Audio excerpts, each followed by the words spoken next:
In many states, marijuana is now considered medicine, but it doesn't arrive at the dispensary in standardized formulations and doses, and its effects on an individual can be difficult to predict. For starters, there's the way you consume the drug. When smoked, cannabis takes effect within minutes. When eaten, it can take over an hour for the effects to set in, and they may last much longer. Now, marijuana businesses and users commonly distinguish between two types of cannabis plants and hybrids of the two: cannabis sativa and cannabis indica. Physically, the plants are quite different. Cannabis sativa has thin, lanky stems and narrow leaves.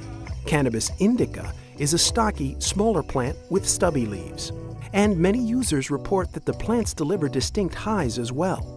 Sativa strains are said to produce a high that is energetic, euphoric, and cerebral. Indica delivers what some users describe as a body buzz, which may help medical patients manage pain. Scientists are not quite sure of what to make of this distinction and the anecdotal evidence that supports it. After all, research into cannabis is still in its infancy, in part because federal restrictions have held it back for decades. Experts say that THC, the psychoactive compound in marijuana, induces the high, but THC alone couldn't explain the difference between a stimulating and a sedative high. One hypothesis is that the varying effects result from the interaction of THC with other chemical compounds in the plant.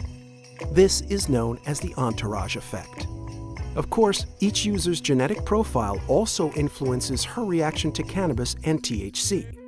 In that way, marijuana is no different than two other substances Americans use every day: caffeine and alcohol.